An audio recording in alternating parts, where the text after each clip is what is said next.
میں ان سے قریب ہوں. بندے پکاریں، ہمیشہ کے لیے پکاریں. اللہ تبارک و تعالی بندے کی آواز کو سنتا ہے. اللہ تبارک و تعالی تک پہنچنے کے لیے، اللہ تبارک و تعالی کی عبادت کے لیے، اللہ سے کسی چیز کو مانگنے کے لیے میرے محترم بھائیوں واسطے اور وسیلے کی ضرورت نہیں ہے اللہ کے مخلوقات میں سے. لیکن وقت بہت زیادہ ہو رہا ہے، میں مختصر کرتے ہوئے ان وسیلوں کو بیان کرنا چاہتا ہوں جو جائز اور مشروع ہیں. کچھ وسیلے ایسے ہیں جن وسیلوں کو اللہ تبارک و تعالی نے اپنانے کا حکم دیا ہے. کچھ وسیلوں کو اللہ تبارک و تعالی نے اپنانے کا حکم دیا ہے. ان وسیلوں میں سب سے پہلا وسیلہ اللہ تبارک و تعالی کے نیک اچھے ناموں کا وسیلہ ہے. جو وسیلے جائز ہیں، جن وسیلوں کو اللہ نے اپنانے کا حکم دیا، ان میں سے سب سے پہلا وسیلہ اللہ تبارک و تعالیٰ کے اسماء حسنہ کا وسیلہ ہے. اللہ تبارک و تعالیٰ کے اچھے ناموں کا وسیلہ ہے. اللہ تبارک و تعالیٰ قرآن پاک میں فرماتا ہے وَلِلَّهِ الْأَسْمَاءُ الْحُسْنَى. اللہ تبارک و تعالیٰ کے لیے بہت اچھے نام ہیں. فَادْعُوهُ بِهَا. اللہ کے ان ناموں کے وسیلے سے اللہ کو پکارو. وَذَرُوا الَّذِينَ يُلْحِدُونَ فِي أَسْمَائِهِ. ان لوگوں کی روش کو چھوڑ دو جو اللہ تبارک و تعالیٰ کے ناموں میں الحاد کرتے ہیں. سَيُجْزَوْنَ مَا كَانُوا يَعْمَلُونَ. جو لوگ اللہ کے ناموں میں الحاد سے کام لیتے ہیں انہیں ان کے کیے کا بدلہ ضرور دیا جائے گا.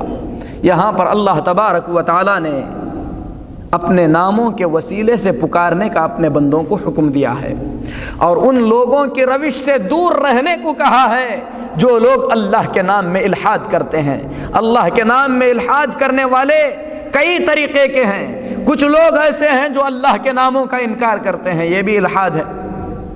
کچھ لوگ ایسے ہیں جو اللہ کے ناموں کو لے کر اللہ کی مخلوقات میں سے کسی کو دیتے ہیں، یہ بھی الحاد ہے. جیسے اللہ تبارک و تعالیٰ کے ناموں میں سے رازق اور رزاق ہے، جس کا مطلب ہوتا ہے داتا، دینے والا. یہ نام اللہ کے کسی بندے کو دیں، یہ اللہ کے نام میں الحاد ہے. اللہ تبارک و تعالیٰ کے ناموں میں سے ایک نام مشکلوں کو آسان کرنے والا، اپنے بندوں کی مدد کرنے والا، مشکل کشا، یہ اللہ کی صفت ہے. یہ صفت اللہ کے کسی بندے کو دیں، یہ اللہ کے نام میں الحاد ہے. دستگیر، مدد کرنے والا، ہاتھ تھامنے والا، یہ اللہ کی صفت ہے. اللہ کے کسی ولی کو یہ نام دے، یہ اللہ کے نام میں الحاد ہے. اور اللہ تعالی ہمیں تعلیم دیتا ہے کہ اللہ کے نام میں الحاد کرنے والوں کی روش سے بچیں. یہ جو کچھ کر رہے ہیں اللہ دھمکی دیتا ہے کہ ان کو ان کے کیے کی سزا ضرور مل کر رہے گی. تو اللہ تعالیٰ نے یہاں پر اپنے ناموں کے وسیلے کا ذکر فرمایا.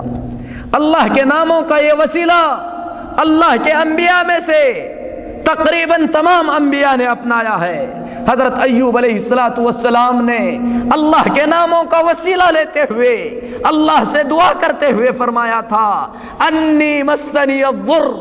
اے اللہ مجھے تکلیف پہنچی ہے، وانت ارحم الراحمین، تو سب سے زیادہ مہربان ہے. یہ اللہ کی صفت کا وسیلہ ہے.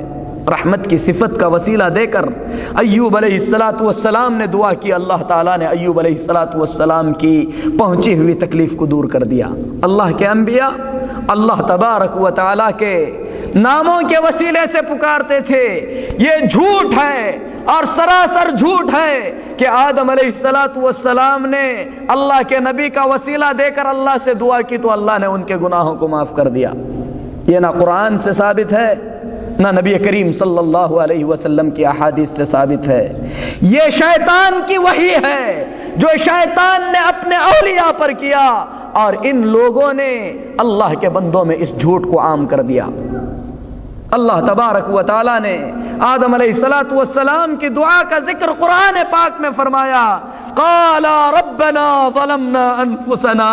ان دونوں نے کہا کہ اے ہمارے رب، ہم نے اپنے نفسوں پر ظلم کیا، وَإِن لَّمْ تَغْفِرْ لَنَا وَتَرْحَمْنَا، اگر تو معاف نہیں کرے گا، اگر تو رحم نہیں کرے گا، لَنَكُونَنَّ مِنَ الْخَاسِرِينَ، تو ہم نقصان اٹھانے والوں میں سے ہو جائیں گے۔ یہ دعا ہے جو اللہ تعالیٰ نے قرآن میں آدم علیہ السلام کی یہ دعا بیان فرمائی ہے، اس میں تو محمد الرسول اللہ صلی اللہ علیہ وسلم کے وسیلے کا کوئی ذکر نہیں۔ یا تو اللہ تبارک و تعالیٰ نے نعوذ باللہ بیان کرنا بھول دیا، جو ان لوگوں کو اللہ تعالیٰ نے بعد میں یاد دلایا۔ میرے محترم بھائیوں، اس قسم کی ضلالتوں اور گمراہیوں سے بچو۔ ایوب علیہ السلام نے دعا کرتے ہوئے کہا، انی مسنی الضر وانت ارحم الراحمین، مجھے تکلیف پہنچی ہے، تو سب سے زیادہ مہربان ہے۔ اللہ تعالیٰ نے ایوب کی دعا کو قبول کر لیا۔ سلیمان علیہ السلام نے دعا کی، کہا ربی اوزعنی ان اشکر نعمتک التی انعمت علی وعلی والدی وان اعمل صالحا ترضاہ وَأَدْخِلْنِي بِرَحْمَتِكَ فِي عِبَادِكَ الصَّالِحِينَ۔ دعا کے آخر میں کہا کہ اے اللہ، تو اپنی مہربانی سے، اللہ تعالیٰ کی رحمت کا وسیلہ حضرت سلیمان علیہ السلام نے استعمال کیا، کہا کہ اے اللہ، تو اپنی مہربانی سے مجھے اپنے نیک بندوں میں داخل فرما۔ اسی طریقے سے ابراہیم علیہ السلام نے اللہ تبارک و تعالیٰ سے دعا کرتے ہوئے فرمایا، وَابْعَثْ فِيهِمْ رَسُولًا مِّنْ أَنفُسِهِمْ يَتْلُو عَلَيْهِمْ آيَاتِكَ وَيُزَكِّيهِمْ وَيُعَلِّمُهُمُ الْكِتَابَ وَالْحِكْمَةَ إِنَّكَ أَنْتَ الْعَزِيزُ الْحَكِيمُ۔ اللہ تبارک و تعالیٰ کی عزت شان اور اللہ تعالیٰ کی حکمت کا حضرت ابراہیم علیہ السلام نے وسیلہ استعمال کیا۔ اسی طریقے سے اللہ کے پیارے نبی محمد صلی اللہ علیہ وسلم نے اللہ تعالیٰ سے دعا کرتے ہوئے فرمایا، اللہم انی عبدک، اے اللہ میں تیرا بندہ ہوں، ابن عبدک تیرے بندے کا بیٹا ہوں، ابن امتک تیری بندی کا بیٹا ہوں، ناصیتی بیدک، اے اللہ میری پیشانی تیرے ہاتھ میں ہے۔ کتنا تواضع، کتنی خاکساری، کتنا انکسار۔ دوسری طرف دیکھیے، کوئی کہتا ہے کہ نعوذ باللہ عبد القادر جیلانی نے کہا، قدمی ھذا علی رقبۃ کل ولی من اولیاء اللہ، کہ میرا یہ قدم اللہ کے ولیوں میں سے ہر ولی کی گردن پر ہے۔ ایک طرف اللہ کے نبی صلی اللہ علیہ وسلم اللہ تبارک و تعالیٰ سے کس قدر خاکساری سے دعا کرتے ہیں، دوسری طرف اولیاء کی شان کو کتنا بڑھایا جا رہا ہے۔ نعوذ باللہ اللہ کے ان اولیاء میں سے اللہ کے انبیاء بھی ہیں۔ اگر کوئی یہ عقیدہ رکھے کہ نعوذ باللہ عبد القادر جیلانی رحمت اللہ علیہ کا قدم اللہ کے نبیوں کے گردن پر بھی ہے، تو ایسی صورت میں یہ کفر ہے۔ میرے محترم بھائیو، اللہ کے نبی صلی اللہ علیہ وسلم فرماتے ہیں، ناصیتی بیدک، میری پیشانی تیرے ہاتھ میں ہے، ماض فی حکمک، تیرا ہر فیصلہ مجھ میں نافذ ہے، عدل فی قضاؤک، تیرا ہر فیصلہ میرے حق میں، اے اللہ انصاف والا فیصلہ ہے۔ اسألک بکل اسم ہو لک، تیرے تمام ناموں کے وسیلے سے اے اللہ میں تجھ سے مانگتا ہوں۔ یہ وسیلہ ہے جو اللہ کے نبی صلی اللہ علیہ وسلم نے استعمال کر کے اللہ سے دعا کی، اور آخر میں فرمایا کہ جو آدمی اس دعا کو پڑھے گا، اللہ تبارک و تعالیٰ اس کی ہر پریشانی کو دور کرے گا، اس کی ہر مصیبت کو اللہ تعالیٰ خوشی میں بدل دے گا۔ بنے بنائے اذکار، بنے بنائے وظائف، ان وظائف کو چھوڑ کر نبی کریم صلی اللہ علیہ وسلم کی ان سنتوں کو تلاش کرو، اور یاد رکھو کہ کتاب و سنت میں ہر چیز کا علاج بتلایا گیا ہے۔ اسی طریقے سے اللہ کے رسول صلی اللہ علیہ وسلم نے تشہد میں ایک شخص کو کہتے ہوئے سنا، اللہم انی اسألک یا اللہ الواحد الاحد الصمد الذي لم يلد ولم يولد ولم يكن له كفوا احد ان تغفر لي، اے اللہ میں تجھ سے مانگتا ہوں، تو اللہ ہے، تو اکیلا ہے، تو بے نیاز ہے، تو وہ ذات عظیم ہے جس کو کسی نے جنم نہیں دیا اور تو نے کسی کو جنم نہیں دیا۔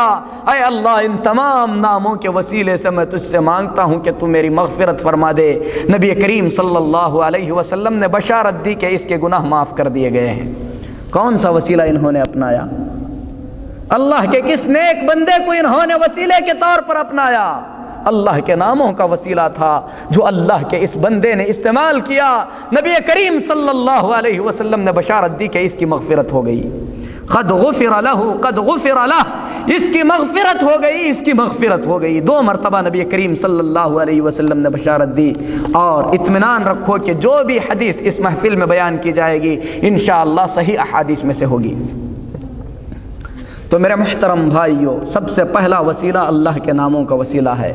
وقت کے زیادہ ہونے کی وجہ سے میں وسیلے کی اور قسمیں بیان نہ کر سکا، انشاءاللہ اگلی ملاقات میں بیان ہوں گی۔ اور بھی جائز وسائل ہیں جن کا ذکر اللہ تبارک و تعالیٰ کی کتاب اور نبی کریم صلی اللہ علیہ وسلم کی سنتوں میں ہے۔ اسی طریقے سے جائز اور مشروع وسیلوں میں سے ایک وسیلہ یہ ہے کہ آدمی اللہ تبارک و تعالیٰ کو اپنی زندگی میں کیے ہوئے کسی مخلص اور نیک خالص اللہ کے لیے کیے ہوئے نیک عمل کے ذریعے، نیک عمل کے وسیلے سے اللہ تبارک و تعالیٰ کو پکارے۔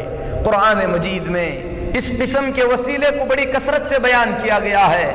اللہ رب العالمین اپنے مومن بندوں کے بارے میں فرماتا ہے والذین یقولون ربنا اننا آمنا فاغفر لنا ذنوبنا وقنا عذاب النار۔ اس آیت کریمہ سے پہلے اللہ تبارک و تعالیٰ نے سونا چاندی دنیا کے عیش و آرام کا ذکر فرمایا، اس کے بعد فرمایا قل اعنبئکم بخیر من ذالکم للذین اتقوا عند ربہم جنات۔ اے محمد صلی اللہ علیہ وسلم، سونا چاندی، کھیتی باڑی، عورتوں اور بچوں کا ذکر تو گزر چکا ہے جن میں لوگوں کے دل اٹکے ہوئے ہیں۔ اے محمد صلی اللہ علیہ وسلم، آپ لوگوں سے کہہ دیجئے کہ لوگوں آؤ میں تمہیں اس سے بہتر بات بتاتا ہوں۔ للذین اتقوا عند ربہم جنات، جو لوگ تقوی اور پرہیزگاری کی زندگی گزارتے ہیں ایسے لوگوں کے لیے اللہ کے پاس جنتیں ہیں، تجری من تحتها الانہار، جنتیں ایسی ہیں جن جنتوں کے نیچے سے نہریں بہتی ہیں، خالدین فیہا، اور ہمیشہ ہمیشہ ان جنتوں میں رہیں گے، ورضوان من اللہ، اور ان کو اللہ تبارک و تعالیٰ کی خوشنودی سے نوازا جائے گا، نیک بیویوں سے نوازا جائے گا۔ پھر اس کے بعد اللہ تبارک و تعالیٰ نے فرمایا وہ لوگ اللہ کے ان بندوں کے لیے جو کہتے ہیں ربنا اننا آمنا، اے ہمارے رب ہم نے ایمان قبول کر لیا ہے، فاغفر لنا ذنوبنا، اس ایمان کے وسیلے سے تجھ سے مانگتے ہیں کہ تو ہمارے گناہوں کی مغفرت فرما، وقنا عذاب النار، اور اے اللہ تو ہمیں جہنم کے عذاب سے بچا۔ اسی طریقے سے اپنے نیک بندوں کا ذکر کرتے ہوئے اللہ رب العالمین نے فرمایا اننا سمعنا منادیا ینادی للایمان، اللہ کے وہ نیک بندے جو یہ کہتے ہیں کہ اے اللہ ہم نے تیرے پکارنے والے بندے کو پکارتے ہوئے سنا کہ ایمان لاؤ، تو ہم ایمان لائے۔ فاغفر لنا ذنوبنا، اے اللہ تو ہمارے گناہوں کو معاف فرما دے، وکفر عنا سیئاتنا، ہمارے غلطیوں سے درگزر فرما دے، وتوفنا مع الابرار، اے اللہ تو ہم کو نیک لوگوں کے ساتھ وفات عطا فرما۔ اس آیت کریمہ میں بھی اہل ایمان نے اپنے ایمان کا وسیلہ دے کر اللہ سے دعا کی کہ اے اللہ ہم نے ایمان قبول کیا ہے، یہ ایک نیک عمل ہے، اس نیک عمل کے وسیلے سے ہم تجھ سے دعا کرتے ہیں کہ ہمارے گناہوں کو معاف فرما دے، ہماری جو خطائیں ہیں ان خطاؤں سے درگزر فرما دے، اور ہمیں نیک لوگوں کے ساتھ وفات عطا فرما۔ اسی طریقے سے میرے محترم بھائیو، اعمال صالحہ کو وسیلے کے طور پر پیش کرنے کے سلسلے میں مسلم شریف کی وہ حدیث بہت ہی زیادہ مشہور ہے جس کو حضرت عبداللہ بن عمر رضی اللہ تعالیٰ عنہ نے اللہ کے رسول صلی اللہ علیہ وسلم سے بیان فرمایا ہے۔ حضرت عبداللہ بن عمر رضی اللہ تعالیٰ عنہما بیان فرماتے ہیں کہ اللہ کے رسول صلی اللہ علیہ وسلم نے فرمایا کہ پچھلی امتوں میں 3 لوگ تھے جو کسی کام سے نکلے، سخت بارش ہوئی، بارش کی وجہ سے وہ لوگ ایک غار میں پناہ لیے، ایک غار میں داخل ہو گئے، ایک کوفہ میں داخل ہو گئے۔ اللہ رب العالمین کی مرضی کچھ اس طریقے سے ہوئی کہ ایک بھاری چٹان لڑکتی ہوئی آئی اور اس غار کے منہ کو اس چٹان نے بند کر دیا۔ اللہ کے یہ تینوں نیک بندے جب غار میں پھنس گئے، بڑی کوششیں کی، غار سے نکلنا جب ناممکن ہوا تو ان تینوں نے آپس میں طے کیا، مشورہ کیا، اس کے بعد کہا انظروا اعمالا عملتموها صالحة للہ فادعوا اللہ بها، کہ اللہ کے بندو اپنی زندگی میں جو نیک اعمال تم نے خالص اللہ کے لیے کیے ہیں، ان نیک اعمال کو اللہ کے دربار میں پیش کرو، ان ناموں کے وسیلے سے اللہ کو پکارو، اللہ تبارک و تعالی ہمیں اس آئی ہوئی مصیبت سے چھٹکارا عطا فرمائے گا۔ اللہ کے رسول صلی اللہ علیہ وسلم فرماتے ہیں ان میں سے ایک شخص نے کہا کہ اے اللہ تو بہتر جانتا ہے کہ میرے بوڑھے ماں باپ تھے، میں بکریاں چرایا کرتا تھا خالص تیری رضا کے لیے، تجھ کو خوش کرنے کے لیے، اے اللہ میں اپنے ماں باپ کی بڑی عزت کیا کرتا تھا۔ ایک مرتبہ میں بکریاں چراتے چراتے آگے نکل گیا، دوسری روایت میں ہے کہ لکڑیاں جمع کرنے کی غرض سے دور چلا گیا، واپس آنے میں دیر ہوئی، جب واپس آیا تو کیا دیکھتا ہوں کہ میرے ماں باپ گہری نیند میں سو رہے ہیں۔ میں نے بکریوں کا دودھ دوہا، پھر اس کے بعد اس دودھ کو لے کر اپنے ماں باپ کے سرہانے کھڑا ہو گیا۔ مجھے یہ گوارا نہ ہوا کہ ماں باپ کے آرام میں خلل ڈالوں، اور مجھے یہ چیز بھی پسند نہیں آئی کہ اپنے ماں باپ سے پہلے کسی کو ان بکریوں کا دودھ پلاؤں۔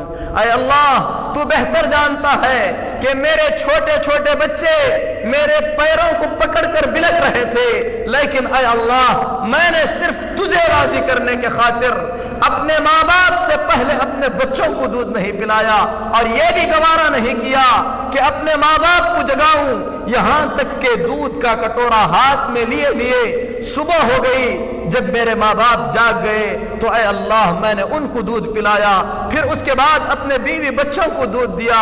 اے اللہ یہ کام میں نے خالص تجھے راضی کرنے کے لیے کیا ہے۔ اے اللہ اس کام کے وسیلے سے میں تجھ سے دعا کرتا ہوں کہ ہم پر آئی ہوئی اس مصیبت کو دور فرما دے۔ اللہ کے رسول صلی اللہ علیہ وسلم فرماتے ہیں چٹان تھوڑی سی ہٹ گئی لیکن وہ لوگ باہر نہیں نکل سکتے تھے۔ میرے محترم بھائیوں، اس آدمی کے واقعے میں کتنی بڑی عبرت ہے، آدمی اس پہ غور کرے۔ اللہ رب العالمین نے جسے ماں باپ کی نعمت سے نوازا ہے ان کو غنیمت سمجھے، وہ جو کچھ بھی آپ کے ساتھ کریں ان تمام چیزوں کو ایک طرف رکھ کر ان کے ساتھ اطاعت، فرما برداری، حسن سلوک ہمیشہ مقدم رکھے، کیونکہ آدمی دنیا میں جو چاہے کر لے اپنے ماں باپ کے احسان کو کبھی اپنے گردن سے اتار نہیں پائے گا۔ آدمی کے اس واقعے میں غور کرنے والوں کے لیے بڑی عبرت کی باتیں ہیں۔ دوسرے آدمی نے کہا کہ اے اللہ میری ایک چچا زاد بہن تھی اور میں اس سے بہت ہی زیادہ پیار کرتا تھا، اور میری دلی خواہش تھی کہ اس کے ساتھ غلط تعلق قائم کر لوں۔ کئی مرتبہ میں نے کوشش کی لیکن وہ آمدہ نہ ہوئی، لیکن حالات نے ایک مرتبہ اسے اس قدر مجبور کر دیا کہ اسے کچھ پیسوں کی سخت ضرورت ہو گئی۔ میں نے اسے 100 دینار دیے اور یہ شرط رکھا کہ وہ میرے ساتھ غلط کام کرے گی، لیکن جب تنہائی میں ہم غلط کام کے لیے نکلے اس عورت نے کہا کہ اللہ کے بندے اللہ سے ڈر، اللہ تبارک و تعالیٰ کے قانون کے بغیر اس کام کو نہ کر۔ اے اللہ میں فوراً اس کام سے باز آ گیا جبکہ میں اس کام کو اچھی طریقے سے انجام دے سکتا تھا۔ اے اللہ میں نے یہ غلط کام خالص تجھے راضی کرنے کے لیے چھوڑا ہے، اس کام کے وسیلے سے میں تجھ سے دعا کرتا ہوں کہ اے اللہ ہم پر آئی ہوئی اس مصیبت کو دور فرما۔ اللہ کے رسول صلی اللہ علیہ وسلم فرماتے ہیں کہ چٹان اور تھوڑی سی ہٹ گئی لیکن وہ لوگ اس کے باوجود بھی باہر نہیں نکل سکتے تھے۔ تیسرے آدمی نے کہا کہ اے اللہ میرے ساتھ کچھ مزدور کام کرتے تھے، میں ان کو ان کی مزدوری دے دیا کرتا تھا۔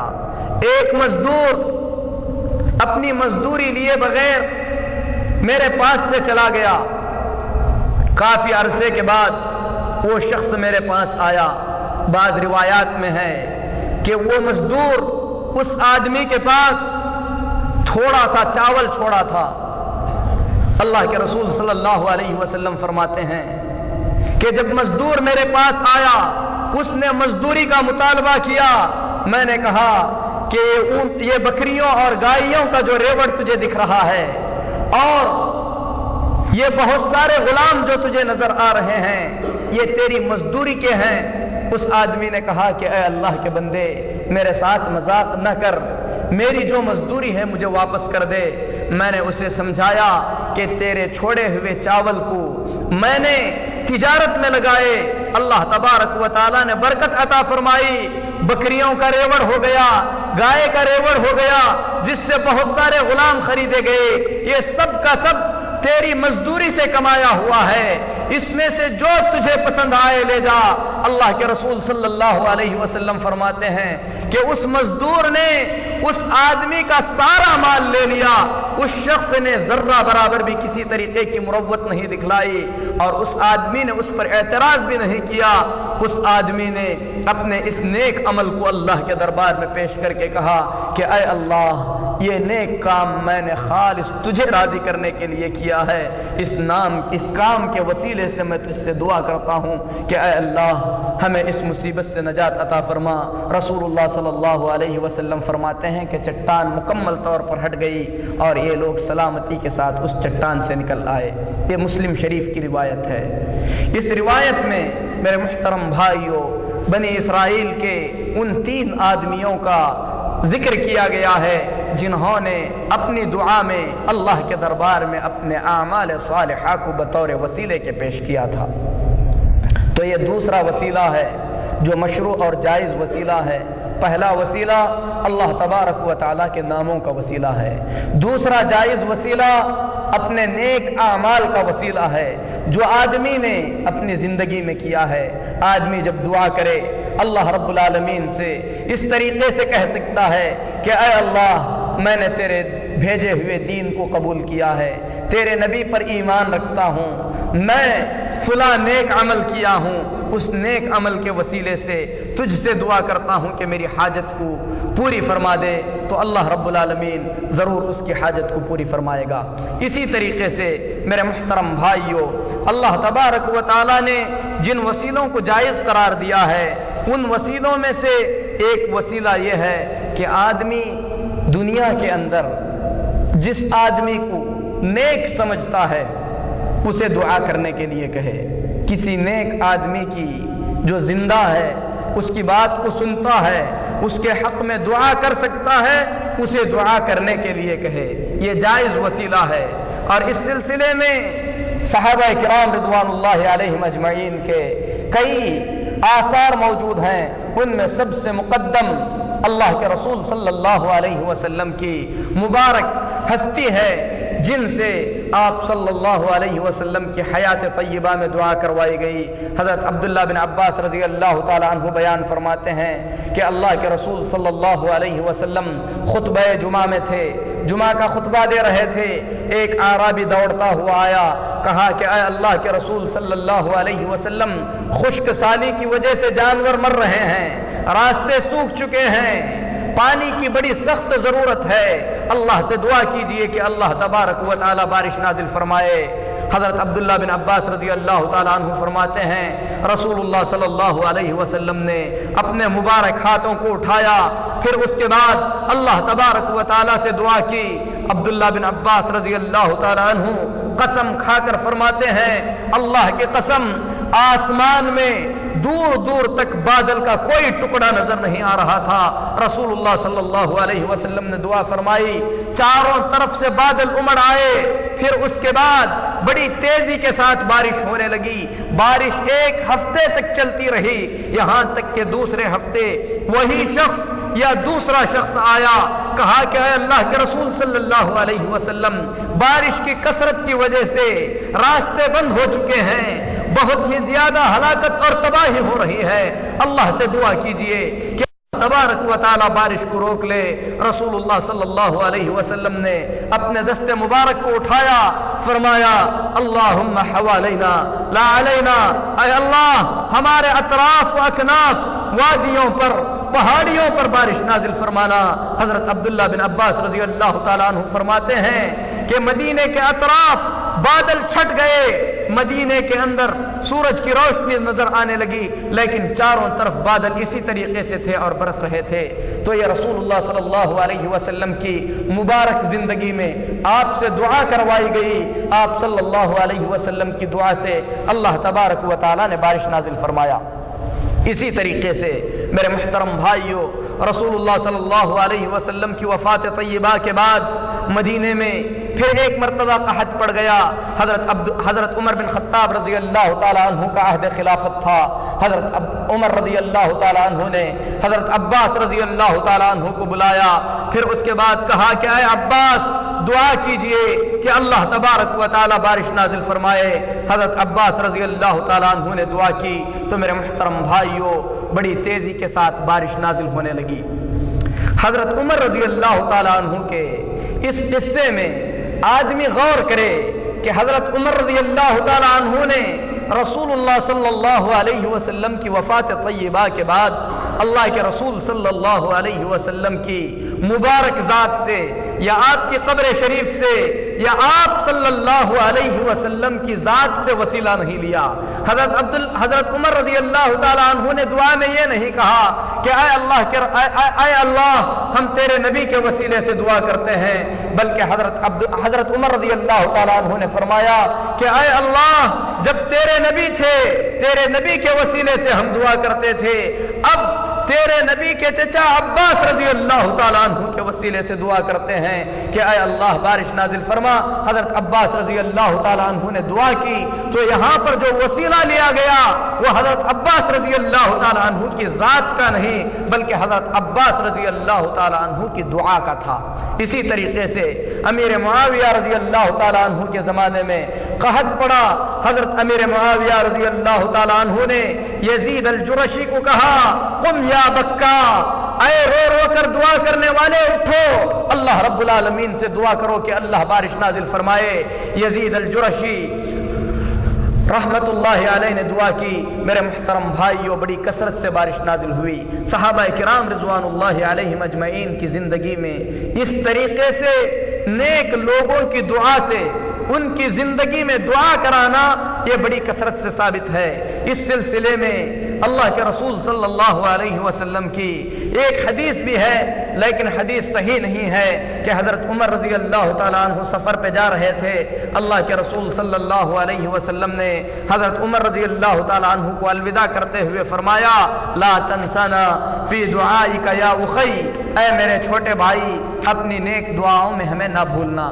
لیکن یہ حدیث میرے محترم بھائیوں جیسا کہ ابھی ہم نے بیان کیا اس حدیث میں بڑا کلام ہے، یہ حدیث ثابت نہیں ہے، لیکن اللہ کے رسول صلی اللہ علیہ وسلم سے آپ کی حیات طیبہ میں دعا کروائی گئی، بلکہ اللہ تبارک و تعالیٰ نے خود اہل ایمان کو حکم دیا کہ اللہ کے رسول صلی اللہ علیہ وسلم کو خود حکم دیا کہ آپ ان سے زکوٰۃ کا مال لیجئے وصلی علیہم ان صلاتک سکن لہم، اور آپ ان کے لیے دعا کیجئے، ان کا دعا کرنا، آپ کا ان کے حق میں دعا کرنا یہ ان کے لیے باعث سکون ہوگا۔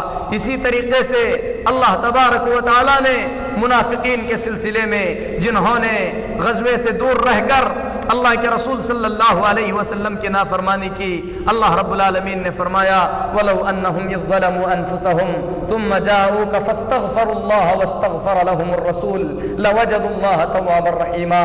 ان لوگوں نے اپنے نفسوں پر ظلم کرنے کے بعد اگر اللہ سے اپنے گناہوں کی معافی مانگی ہوتی اور رسول اللہ صلی اللہ علیہ وسلم سے استغفار کرنے کے لیے کہا ہوتا تو اللہ تبارک و تعالی ان کے گناہوں کو ضرور معاف کر دیتا۔ تو میرے محترم بھائی بھائیوں، اللہ تبارک و تعالیٰ نے اپنے بندوں کو یہ رہنمائی فرمائی کہ آپ صلی اللہ علیہ وسلم کی حیات طیبہ میں آپ سے درخواست کریں کہ آپ ان کے لیے اللہ سے مغفرت کی دعا کریں، اور اللہ کے رسول صلی اللہ علیہ وسلم جس کے حق میں مغفرت کی دعا فرما دیں، اللہ تبارک و تعالیٰ ان کی مغفرت فرما دے گا۔ لیکن یہ ساری چیزیں آدمی کے زندگی تک منحصر ہیں، ورنہ اللہ کے رسول صلی اللہ علیہ وسلم کی وفات کے بعد صحابہ کی زندگی میں آپ کو کہیں یہ بات نہیں ملے گی کہ انہوں نے اللہ کے رسول صلی اللہ علیہ وسلم کے وسیلے سے اللہ رب العالمین کے دربار میں کوئی دعا کی ہو۔ اس طریقے کی کوئی چیز آپ کو حدیث کی کتابوں میں ہرگز نہیں ملے گی۔ اگر یہ سلف کا طریقہ ہوتا، اللہ کے نیک بندوں کا طریقہ ہوتا، تو ضرور ہم تک پہنچتا، اور سارا خیر اسی میں ہے کہ آدمی اپنے آپ کو صحابہ، تابعین اور تبع تابعین رضوان اللہ علیہم اجمعین کی زندگی کے مطابق اپنی زندگی کو گزارنے کی کوشش کرے، اور ہر قسم کا شر اور برائی اس میں ہے کہ آدمی دین میں وہ چیزیں ایجاد کرے جس کا اللہ تبارک و تعالیٰ نے کسی طریقے کا کوئی حکم نہ دیا ہو۔ تو میرے محترم بھائیوں، وسیلے کے متعلق، توسل کے متعلق یہ مختصر سی باتیں تھیں جو آپ لوگوں کے سامنے بیان کی گئیں۔ خلاصہ کلام یہ ہے کہ وسیلہ 4 طریقے کا ہے۔ ایک وسیلہ وہ ہے جس کا اقرار، جس پر ایمان انتہائی ضروری ہے، اس کا انکار کفر اور ضلالت ہے، اور وہ یہ ہے کہ اللہ تبارک و تعالیٰ نے اپنے بندوں اور اپنے درمیان اپنا پیغام پہنچانے کے لیے انبیاء علیہم الصلاۃ والتسلیم کو بطور واسطے اور بطور وسیلے کے بھیجا ہے۔ جو آدمی اس وسیلے کا انکار کرے اور یہ کہے کہ ہمیں اللہ کا پیغام بذات خود ڈائریکٹ ملتا ہے، یا ہمارا دل اللہ تبارک و تعالیٰ سے ڈائریکٹ گفتگو کرتا ہے، یہ ضلالت، کفر اور گمراہی ہے۔ جو آدمی نبیوں کی ضرورت نہ سمجھے، یہ کہے کہ ہم کو انبیاء کی ضرورت نہیں، ہم اللہ کا پیغام بذات خود اللہ سے لیتے ہیں، یہ لوگ ملحد اور راہ حق سے بھٹکے ہوئے ہیں۔ اس وسیلے کا انکار کفر ہے۔ دوسرا وسیلہ اللہ تبارک و تعالیٰ کی اور اللہ تبارک و تعالیٰ کی عبادت میں اگر کوئی شخص اپنے اور اللہ کے درمیان کسی کو وسیلہ سمجھتا ہے تو یہ شرک ہے۔ ایسا کرنے والا دائرہ اسلام سے نکل کر کفر کے دائرے میں داخل ہو جاتا ہے۔ اگر کوئی شخص کسی نیک بندے کی جاہ، منقبت یا اس کے مقام کے وسیلے سے اللہ سے دعا کرتا ہے، اللہ کے اس نیک بندے کو نہیں پکارتا، تو یہ بدعت ہے جو گمراہی ہے۔ اور بدعت کے سلسلے میں رسول اللہ صلی اللہ علیہ وسلم نے فرمایا کہ انسان کو جہنم میں لے جانے والی چیز ہے۔ اسی طریقے سے مشروع اور جائز وسیلے 3 طریقے کے ہیں۔ ان میں سے سب سے پہلا اللہ کے ناموں کا وسیلہ ہے، دوسرا اپنے نیک اعمال کا وسیلہ ہے جو انسان نے اپنی زندگی میں خالص اللہ کو راضی کرنے کے لیے کیا ہے، اور تیسرا جائز وسیلہ یہ ہے کہ آدمی اللہ کے نیک بندوں میں سے کسی نیک بندے سے اپنی زندگی میں دعا کرائے، اللہ تبارک و تعالیٰ اس کی دعا کو ضرور قبول فرمائے گا۔ اللہ تبارک و تعالیٰ سے دعا ہے کہ اللہ تبارک و تعالیٰ دین کی ان واضح تعلیمات کو صحیح انداز میں سمجھ کر اس پر عمل کی توفیق عطا فرمائے۔ اللہ رب العالمین ہمارے دلوں میں ایمان بھر دے، ایمان کی زندگی عطا فرمائے۔ اللہ رب العالمین ایمان پر وفات عطا فرمائے۔